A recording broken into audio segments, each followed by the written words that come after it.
In the ancient kingdom of Ile Edo, there lived a wise and just king called Oba Olufemi. He had just one daughter, and he loved her so much. Her name was Princess Aduni. She was not just loved by her father, but she was loved by everyone for her kindness and beauty. However, there is a problem. Among the council of chiefs, some are not happy over the fact that the heir to the throne is a woman. But the problem was, the tradition of the kingdom says that only a direct child of the reigning king can become the next king. But the tradition never dictated what they would do if the direct and only surviving child is a girl. This brought a lot of tension because the king also has a younger brother, Prince Akitunde, who is also ambitious for the throne. In the throne room, Oba Olufemi, his brother Prince Akitunde, and the council of chiefs argued about who should inherit the throne. The debate was very serious. Tensions was rising, everybody bringing their argument with conviction. We cannot entrust the future of our kingdom to a mere woman, declared one of the chiefs, his tone laced with disdain. We must consider the stability of our reign above all else. At that point, Prince Akitunde, his eyes blazing with ambition, added fuel to the fire. His words dripping with honeyed venom. Surely, there are ways to secure the future of our lineage, he suggested, his gaze flickering towards the king's daughter, Princess Aduni. A new marriage, perhaps? A son to ensure the continuity of our line. But the king was angered by those words, for he had resolved never, ever to remarry again after the death of his queen while giving birth to Princess Aduni.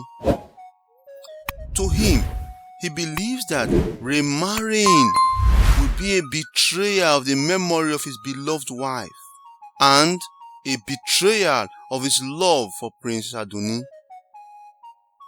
So, the king thundered, "I will not betray the memory of my beloved," he declared. His thunderous voice quelled all rising dissent. After hours of debate, a tentative consensus was reached. The matter of who would be the next king would remain unchanged, for better or for worse. And so, the fate of the kingdom hung in the balance, its future uncertain, yet bound by the ties of tradition and duty. Soon after that meeting, Princess Aduni fell ill, and the kingdom was filled with fear and uncertainty. The king and his advisors, including Prince Akitunde, desperately tried to find a cure for her mysterious illness.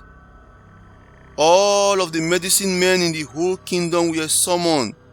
Even the ones beyond were summoned. But none was able to find a cure for her mysterious illness. The council of chiefs gathered to discuss the future of the kingdom. Everybody was worried. All of their faces show concern over the situation on ground. Another debate ensued. We must find a cure for my daughter's illness. Every healer, every medicine man in the kingdom must be summoned. We cannot afford to lose her. The king was shouting. Nodding solemnly, Prince Akitunde spoke. You speak true, brother. We will spare no expense in our effort to heal Princess Aduni. At that point, one of the chiefs, Chief Adekoke, rose up and addressed the king. Your Majesty, while we share your concern for the princess' well-being, perhaps we should also consider the security of the kingdom. If the worst should happen, we must acknowledge the precarious position in which we find ourselves. Our enemies lie in wait, ready to pounce upon any sign of weakness. And with your opposition to the slave trade, we have made powerful enemies among the white slave traders. They would not hesitate to exploit any instability within our kingdom to further their own agendas. Before he could finish, the king interrupted him, his voice rising with frustration. How dare you speak of such things in my presence? My daughter's life hangs in the balance, and all you could think about is who is to be the next king? Prince Akitunde placed a hand on his shoulder and said, Calm yourself, brother. The chiefs mean no harm. They only seek to ensure the stability of the kingdom. Another of the chiefs bowed respectfully. His name is Chief Olu. And he said, Indeed, your Majesty, we must be prepared for all eventualities, even those we pray will never come to pass. Prepare for eventualities? My daughter is fighting for her life and you speak of preparing for her death? I will not entertain such talks. With that, Oba Olufemi stormed out of the room. His brother, Prince Akintunde, glanced at the chiefs with a disapproving look and said, You have overstepped your bounds. The king's priority is clear, and it is not in your place to question it. We will find a cure for Princess Aduni, and will do so without further discussion on this matter. Then he follows his brother out of the room, leaving the chiefs to exchange uneasy glances. Meanwhile, at the outskirts of the kingdom, a lone figure stumbled through the dense jungle, his clothes tattered, his skin scorched by the unforgiving sun.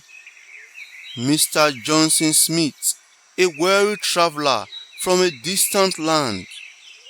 He bore the marks of his harrowing journey, etched in every line of his weathered, beaten face. His once beautiful garments hung in rag strips from his emaciated frame. The fabric stained with dirt and sweat. Despite his exhaustion, he clutched tightly to a wooden box. Its contents are very important to him. Though his strength waned with every faltering step, he refused to part with the precious cargo. He was determined to survive. As he struggled through the dense jungle, his path crossed that of a group of hunters who were on a hunting expedition. At first, they regarded him with suspicion because Mr. Johnson Smith was a white man, and the white slave traders have been carrying out nefarious activities, colluding with greedy kings in neighboring kingdoms to carry out the wicked trade in human lives. But when Mr. Johnson related his ordeal, how the boat himself and other explorers were traveling on capsized due to high tides, and how he was the only one who was able to swim to safety, the hearts of the hunters softened, and they offered to give him something to eat. But despite giving him something to eat, a collective murmur arose among the hunters, torn between fear and compassion. Some whispered, "Let us send him away. This man is a problem." Others said, "No, let's keep him. You know our kingdom is known for hospitality." So the argument went on and on until Tunde, one of the hunters, made a decision to take Mr. Johnson to his home. The other hunters protested that, but Tunde refused.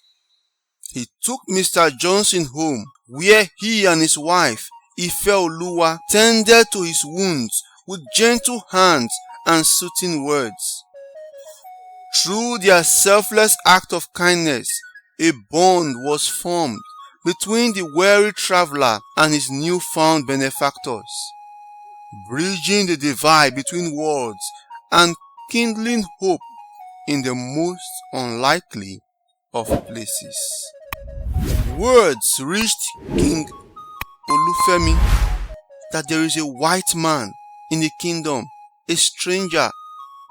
So he summoned for him to come to the palace. He sent guards to bring him from Tunde's house down to the palace. Mr. Johnson was apprehensive.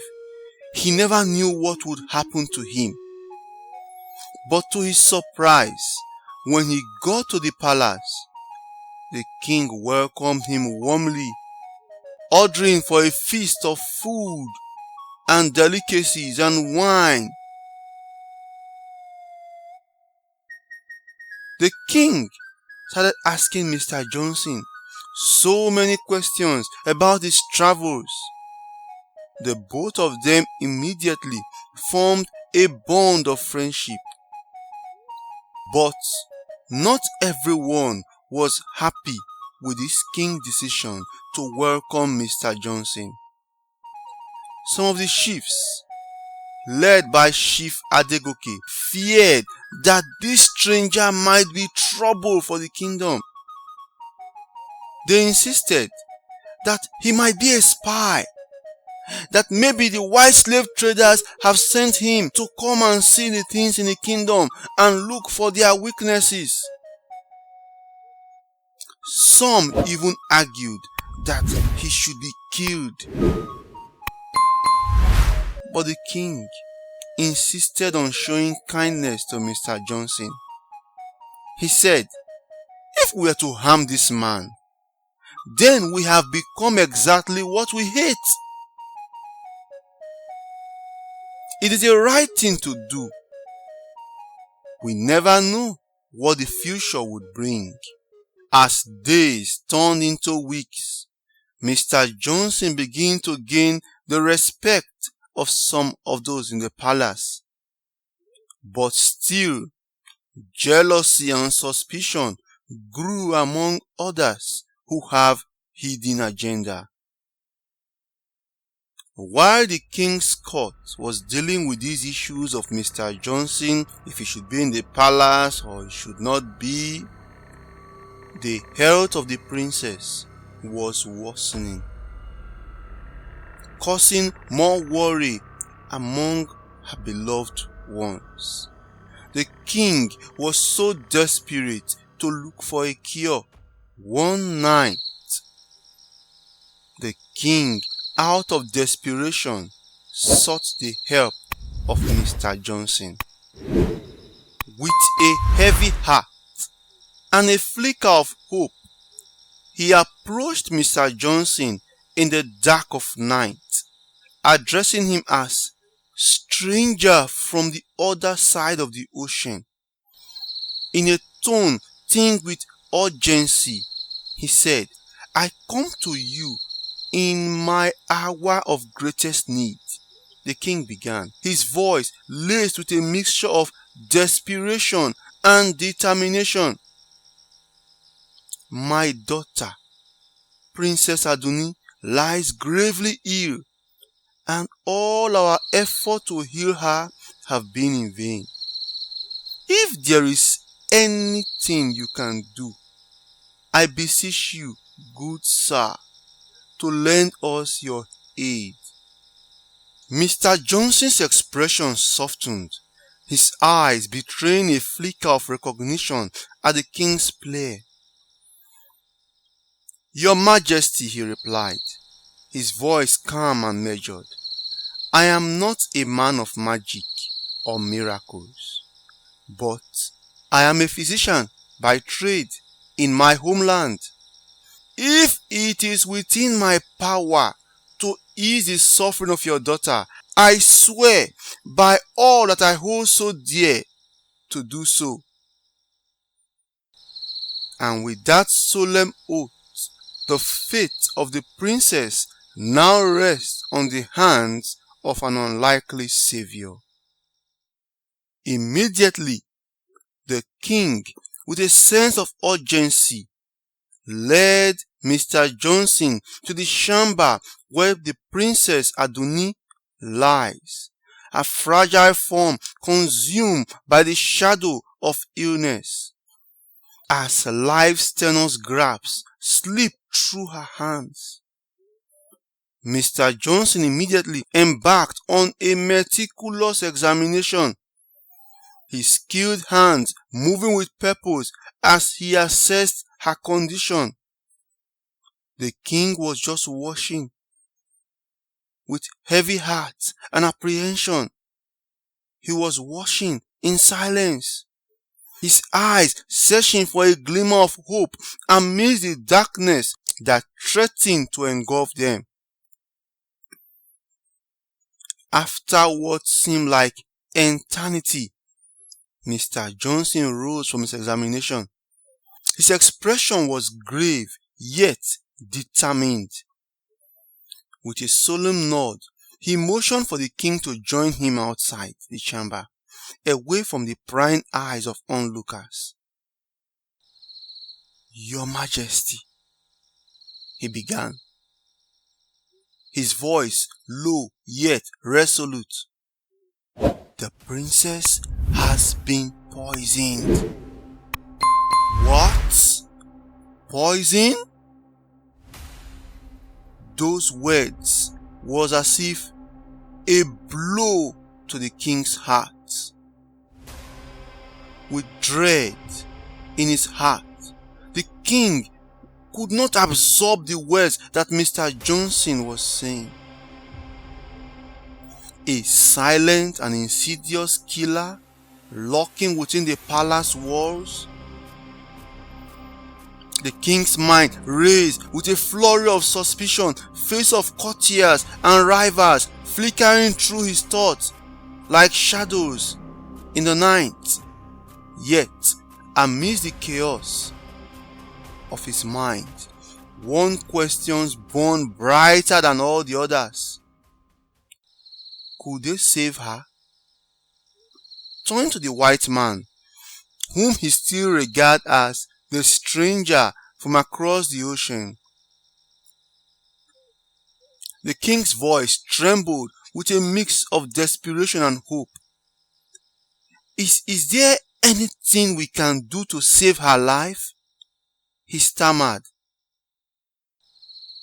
his gaze searching Mr. Johnson for a glimmer of reassurance amidst the darkness that threatened to engulf them.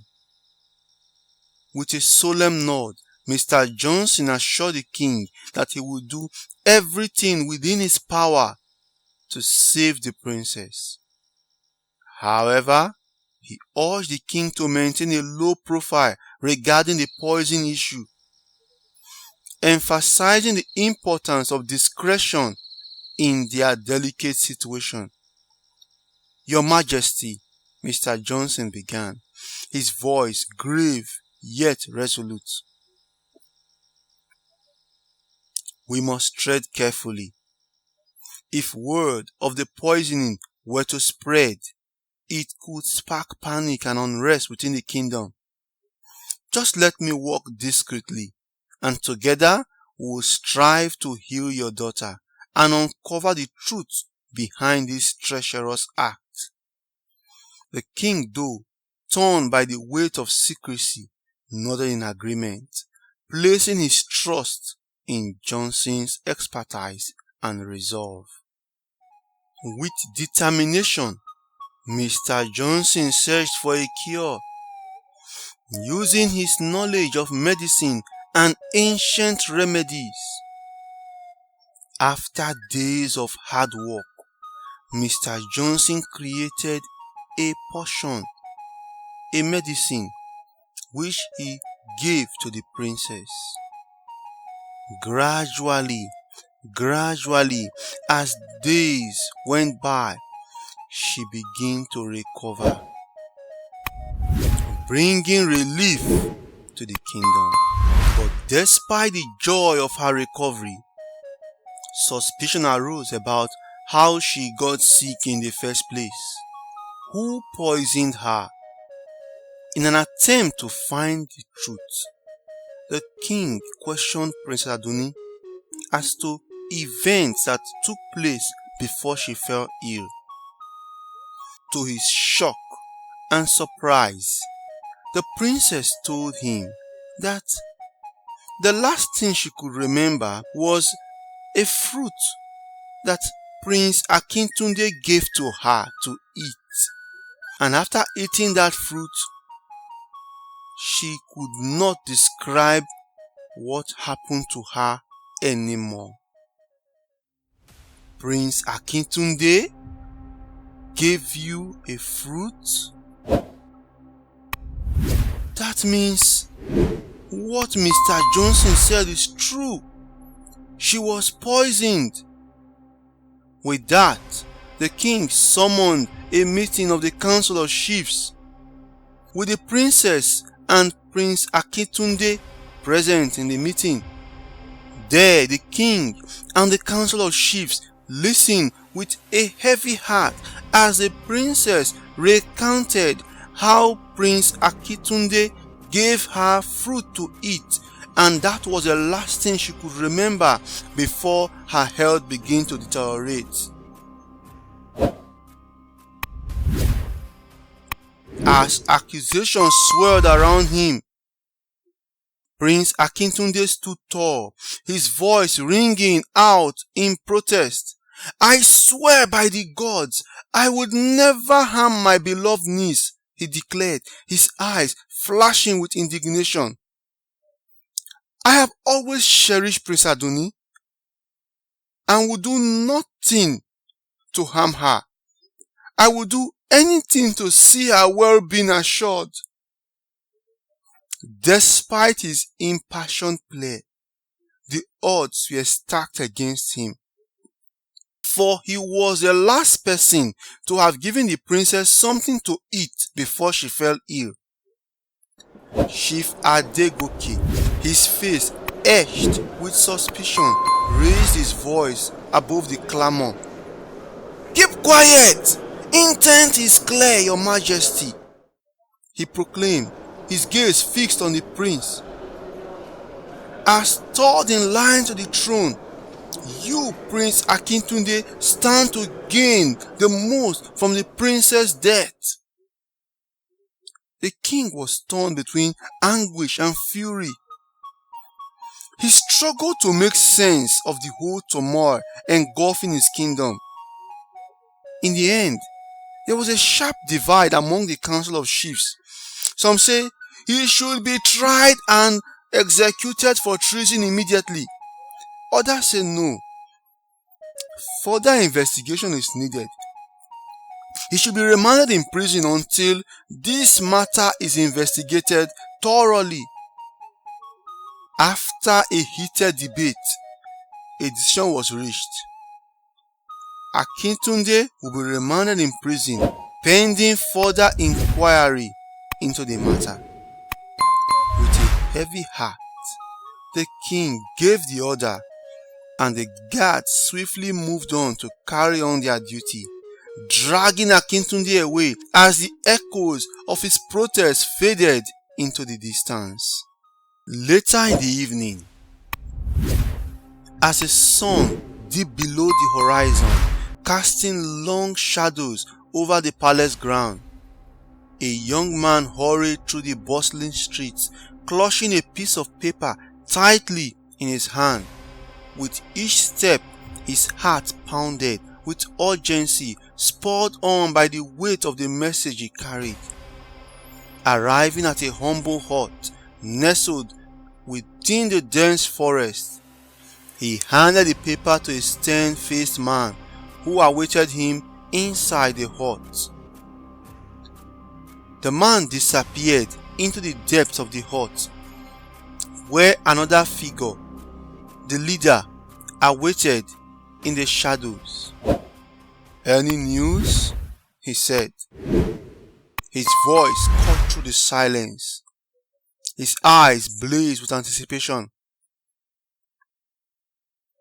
With a solemn nod, the messenger relayed the latest developments. The princess had miraculously regained her health, but Prince Akintunde had been apprehended. The man hesitated before adding, "And there is something else, boss. There is a white man in the palace." "A white man in the palace?" The leader was surprised at the unexpected revelation. "This complicates things for us. Keep a close eye on him. He could be a valuable asset or a dangerous threat," he said. With his sly grin spread across his face, he chuckled darkly and said, "Well, excellent. The pieces are falling into place. Oba Olufemi, your reign is nearing its end." And with that ominous declaration, the stage was set for the next chapter in the unfolding saga that happened in the ancient kingdom of Ile Edo.